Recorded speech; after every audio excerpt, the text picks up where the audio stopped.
What's going on, guys? It's Bakes here with a random horror review. Sort of felt like squeezing in a quick little episode before I get to my Christmas edition of the series. Normally my Christmas episode is the last one that I do for the year, so I wrap up my random horror reviews for a while, and as you know, Christmas is a couple of days away, so you'll still be getting that episode, but like I said, felt like squeezing in another quickie before we get to that Christmas edition. So today's movie is from 2014, a mainstream film which I'm sure if you haven't even seen it, you would have at least heard of this one before. The movie is titled Unfriended.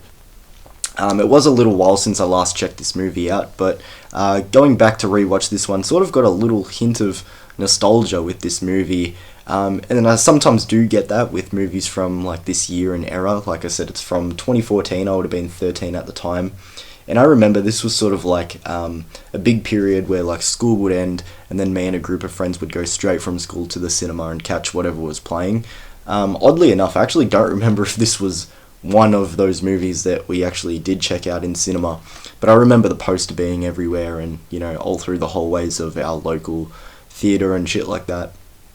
But like I said, it had been a little while, so this was an interesting one to go back and check out, and like I said, sort of gave me a hint of nostalgia for films of this era. And yeah, like I said, we were checking out everything at the time pretty much, so honestly I wouldn't be surprised if I did see this one in cinemas and it just got sort of mangled up in my memories and whatnot. But yeah, I think this was like maybe a fourth time watching this one, so cool one to go back to. So yeah, let's get into the plot for Unfriended before I start rambling and going down memory lane and things like that. So this is one of those movies that I actually don't know if they have a name for it. It's like found footage in a sense, but it's like all filmed or taking place on someone's computer screen. So almost like the movie has been screen recorded off someone's laptop screen, and that's what we're watching. Like I said, I'm not sure if there's like a specific name for those kind of movies, but again, a lot of people sort of think that this was like the first movie to do that, when it actually wasn't. There were a few handful of movies, not a lot, but a handful of movies that came out before this one that kind of already did that. A lot of those movies that I'm thinking of that did that I actually haven't seen, but I'm pretty sure like The Den comes to mind as being one of them and whatever. But I remember a lot of people really thinking that this was the first to do it. It definitely sort of rebooted the trend, you know, since Unfriended.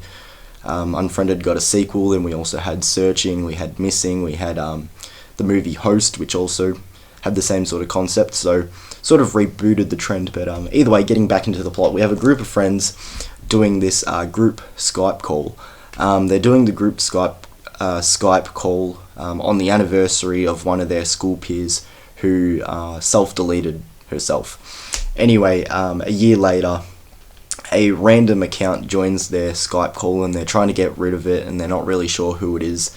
And yeah, it turns out that it might be someone from their past coming back to seek revenge.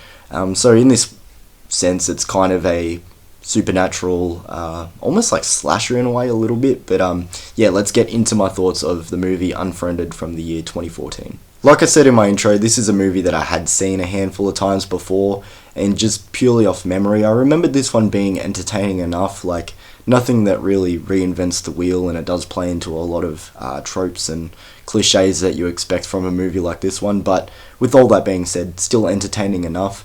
But like I also said in my intro, it was a little while since I last went back to revisit Unfriended, so I was a little bit hesitant going back to revisit it for today's review, and I was like, okay, how much nostalgia played into, you know, my memories of this one, and just opinions in films, you know, sometimes change in general over time.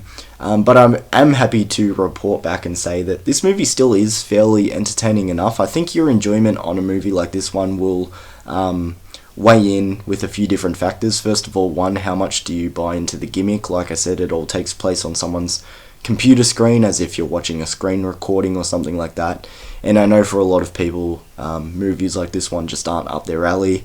You know, sometimes it is pretty slow just watching someone type out their thoughts and then, you know, take it back and change it to something else and things like that. And there's a lot of like closing and opening tabs and bouncing around on the screen. And for a lot of people, you know, this type of filmmaking and style isn't for them. So I guess buying into that sort of gimmick is a big factor. But then also I think another thing is just buying into the drama that this movie puts forward, because this movie is very much targeted towards a teen audience. And like I said, going back with nostalgia and when this movie came out, like, definitely suited for an audience of like my age and that era. And I remember this one being a big one that was being talked about in the schoolyard and things like that, and very much suited for that sort of age and audience and things like that.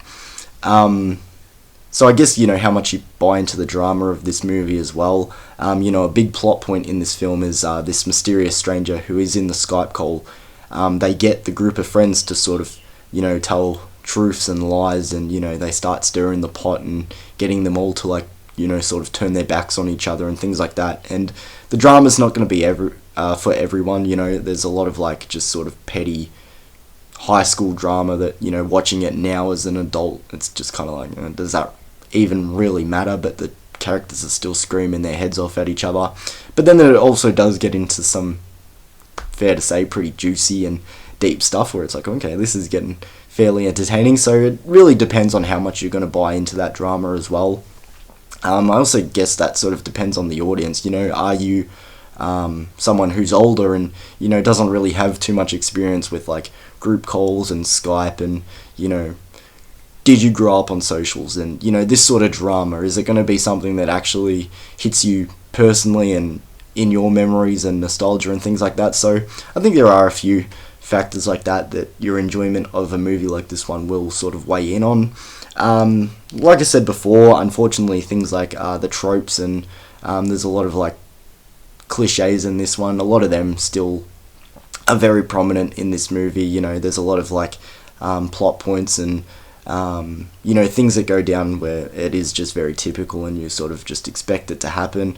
Like I said, it is very targeted towards a teen audience as well, so yeah, a lot of the things like that going on, it might not hit you the same as if you were watching this at a young age and things like that. The kills in this movie are okay. They're pretty minimal. If you've seen this movie, you're going to know exactly what I'm talking about. I think that's pretty much it with this one. It really is a pretty simple film with a gimmick that, like I said, was sort of rebooted and not as played out as what it is nowadays. Like I said, you've got so many movies that have come out since Unfriended that, stick to this format. But I'm pretty much going to leave my thoughts of Unfriended there. Give it a rating out of 10. I'm going to give Unfriended a 7 out of 10. Like, as I said, it's entertaining enough. I think it is just going to mostly impact you. Again, if you grew up in the era of, like, FaceTiming your friends or Skyping your friends, how much you're going to buy into the drama. Because, like I said, I remembered watching this movie back in the day, and some of the drama going on, like, it got me, like, really, like, on the edge of my seat, and I'm like, oh, this is tense and stuff. But I was the same age as the characters in this movie. Watching it now older, I'm like, does it really matter? Like, it doesn't really seem like such a big deal, but yeah, like I said, the characters are arguing and things like that. And then it does go into some more juicy drama and things like that as well. But again, I think it's just all depending on how much you're going to buy into it personally. But like I said, 7 out of 10. It's entertaining enough. Like, the movie doesn't really go for that long. It goes for 80 minutes. Like, I didn't really feel like it.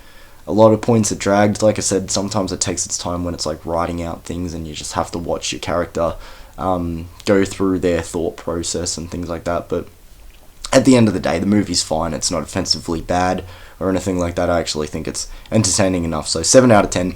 Thank you for joining me for today's random horror review, guys. Like I said, I have my Christmas episode coming up soon. I've already drawn what movie I'm going to be covering for the Christmas episode. So hopefully I'll see you guys then. Hope everyone's having a good Christmas season and everyone's well, healthy and things like that, guys. So I'll speak to you guys soon for that episode, and thanks for joining me for this one. Peace.